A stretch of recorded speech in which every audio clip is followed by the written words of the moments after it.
Okay, good morning friends. We are going to learn Kyoto Protocol. So obviously Kyoto Protocol was come in force to reduce the climate impact on the environment, or mostly it was made for the global warming. So there are different certain greenhouse gases were there. So obviously you know that we have discussed six main greenhouse gases are there. So that we have to reduce that particular greenhouse gases to the certain level. For this purpose, Kyoto Protocol was came in force. So Kyoto is a place in Japan where this protocol or treaty was implemented. So most of the countries have agreed, but after a certain time, the USA and mostly USA has not rectified this particular act, so it was not fully implemented.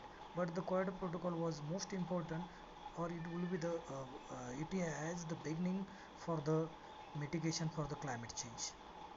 And the Kyoto Protocol, there was two annexure were considered. So Annex 1, Annex 2 and non-annex considered. In Annex 1, the topmost 41 countries like USA, Canada, Japan, Australia, European Union were considered. And next to another subgroup of 23 countries, almost they are also considered as a developed countries, were included in Annex 2. And in non-annex countries, particularly developing countries or underdeveloped countries, they were included, or the rest of the countries which are not included in Annex 1, Annex 2 were considered in a non-annex part. So okay, so Annex 1 uh, for this country, so they have considered that they have to put a 1990 level the CO2 gas level. So they have mentioned you have to reduce whatever the climate was there in 1990, or what was the CO2 level was there in 1990 level, they have to reduce. So generally they have not considered all greenhouse gases, particularly they have mentioned CO2 level. So we have seen one example what was CO2 contain uh, pre industrial era and after industrialization era.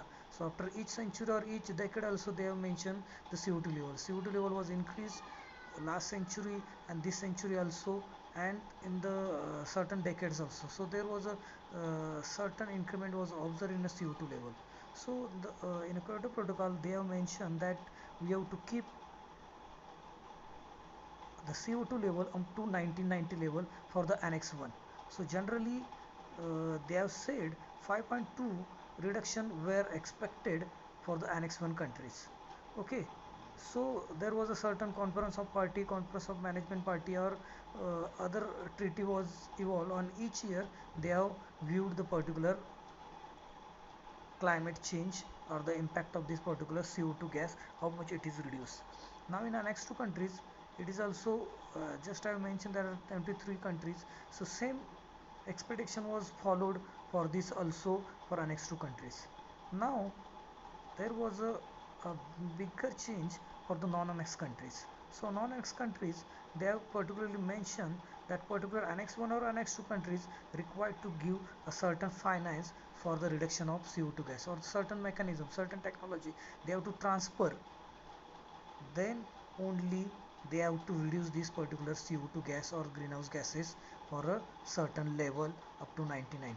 So there was a no obligation for the non-annex countries. So it was a certain relaxation for the non-annex countries until and unless the particular annex countries will not support technology and certain finance support in the particular area, they will not have a certain obligation to reduce the greenhouse gases. Now we have to see a different mechanisms that was there for the reduction of greenhouse gases. So they have mentioned three types of technology. One is ET, second is joint implementation is GI, and third was CDM, that is clean development mechanism. So first was ET, that is emission treaty. So they have in that particular ET emission treaty, the global warming responsible for the greenhouse gases measure equivalent to 1 metric ton of CO2. So that is that is certain one carbon credit that we have discussed. What is meant by carbon credit? Carbon credit is equal to the 1 metric ton of CO2. So that particular CO2 is one carbon credit. So whatever the emission treaty was there or emission transfer is going to take place, that is going to take place according to the this principle of carbon credit. So this was done within countries or state also or the other countries also. So this is a certain mechanism where they have to reduce a certain carbon dioxide and gain a certain carbon credit, and another country can purchase this carbon credit by paying to the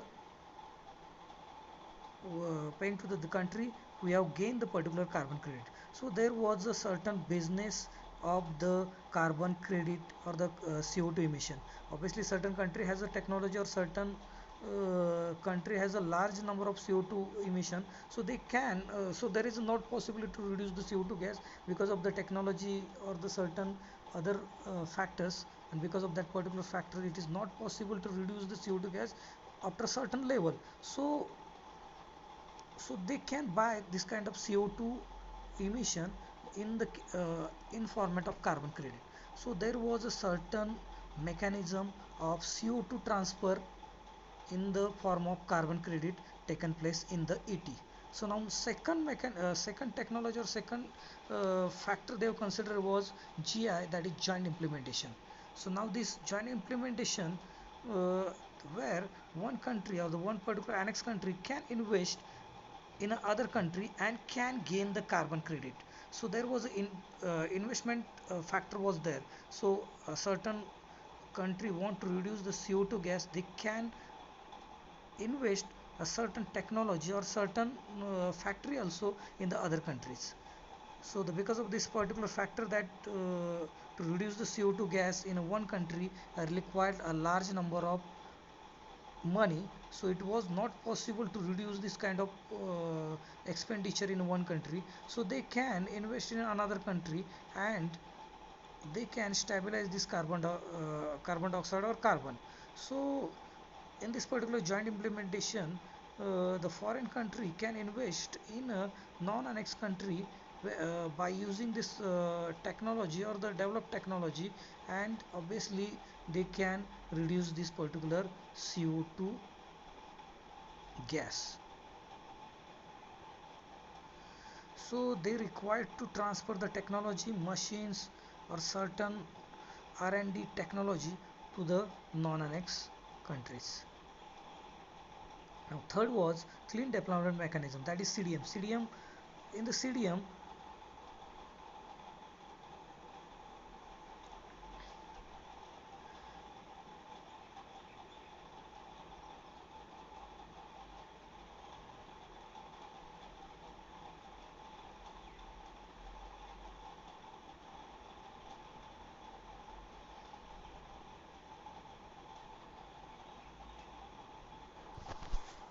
okay, in a clean development mechanism, it is a some kind of a developed country can sponsor a greenhouse reduction project in a developing country where the cost of greenhouse gas reduction project activities are usually much lower, but the atmosphere effect is globally equivalent. So the developed country would give a equivalent certain credit for the meeting of emission reduction target, while the developing country would receive the capital investment and clean technology or beneficial change for the land use. So basically these are the three different technologies were considered in the Kyoto Protocol. So different countries have started reducing this carbon dioxide emission and implementing this Kyoto Protocol. Obviously, India also have established certain green tribunal. Then obviously, certain solar mission, non-renewable energy sources. They have considered certain targets were kept to uh, move to the greener energy and greener fuel.